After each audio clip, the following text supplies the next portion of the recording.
everyone, this is our 10th annual Twin Cities Film Fest Fall Preview Gala. So we are highlighting our lineup this year, and I'm lucky enough to get to be your host tonight, Doug Sidney.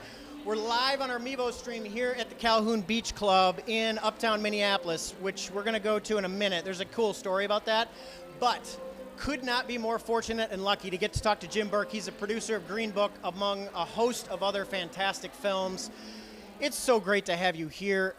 You've become somewhat of a, not somewhat, but quite a celebrity here in the Twin Cities, especially with the film community. Yeah, thank you. That was never my goal, and it is not my goal to be a celebrity, but I really appreciate you having me here. Yeah. Well, that is so kind and humble of you. And I use celebrity meaning you have achieved so much success in this industry. And Green Book was really a big deal for us because it was a huge part of the Twin Cities Film Fest last year. Of course, it won an Oscar. And what's it been like talking about your career span? This is a tough industry. How do you maintain longevity at the level that you have for the amount of time that you have? Yeah, I don't really know the answer to that. I've been thinking about that a lot since I won the Oscar because that was my only goal. And once I achieved that goal, I thought, wow, how did that happen? And I start to relive, you know, the many films and the years in the business. And so I'm still sorting it out, yeah. But I think not thinking about it too much helps. Sure, and it's a big deal to sort out. I mean, you've reached the pinnacle of artistic endeavor in the industry. When did you set that goal for yourself? I set the goal to win an Oscar about 25 years ago. Okay. Yeah. And, but about 35 years ago, I was living here. I just graduated from the University of Minnesota, and I decided I wanted to be in show business.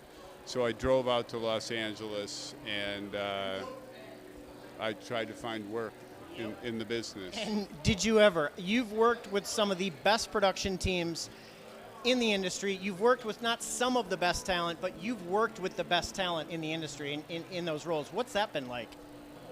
It feels like it just comes naturally to me. So I try to not only work with the best people, but to make the best film. And that's always my goal. It's always about putting the movie first. And if that means there's a big star in it or something like that, then that's great. But if you can make a movie with just great actors and lesser known people, I'm down with that too. Absolutely. I've got to ask you, you're a part of all facets of the process, from selecting a script, from putting together crew and cast, and being a part of production during and then after. Do you have a favorite part? Is there something that stands out to you that's your favorite, and then which do you feel you excel at? Well, I mean, I try to be a multi-hyphenate. I try to be good at everything, but my favorite part is post-production, where you're putting the movie together, editing it. There's so many different variables that go into it, and that's when you really see the film come to life. And I love that part. Plus, it's a little more solitary. You know, you don't have 200, 300 people around. You just have 7 or 8. And it's also the true artistic process as well. Post Green Book and the Oscar, how do you lace up your bootstraps and get back on it? Or is it easier? It's harder. I thought so. Yeah, it's harder. So I'll have to let you know about how that goes. Well, I'm sure. I mean, it's been almost, well, over a year now since Green Book got put together.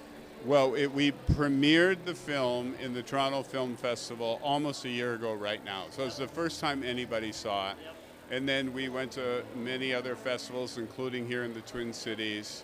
And then we started running for the Oscars. And that ended at the end of February, so it's been whatever that is, 6-8 months. So, did you think it was going to be harder? Did you kind of know? Harder than it was? After the Oscar. No, I didn't. I never thought about that. I only thought about my goal in life is to be present and to live in the now. So if I start thinking about what might happen later on, that can mess with me. And I don't always achieve that goal, but that's always my intention. Yeah. So. That's going to take you where it's taken you. Now, we got to wrap up, but this Calhoun Beach Club story. You've been here once before, right? Yeah. Tell us. When I was a little kid, my dad took me to wrestling here because Channel 11 used to be located in this place, and I think I went to watch Vern Gagne and Mad Dog Vachon. AWA. Yeah, and then I think Casey Jones and Roundhouse Rodney were in here too, and I think I saw them. And you were there with your dad. Yeah. Did you ask him if it was real or fake? No, I didn't. I thought it was real. I knew it was real too, because I used to watch it on TV. I was of the same thing, and I'd get scared, and I'd root for certain ones. Yeah. Jim Burke, we were lucky enough to get to talk to him post his Oscar for Green Book. He's back at it again. He got to spend time with us tonight. We're so lucky to have him here as our guest of honor. You're going to be getting something special tonight later on for your work in the industry too. So we're going to be back right in front of our preview gala here at the Twin Cities Film Fest. Thanks for joining us.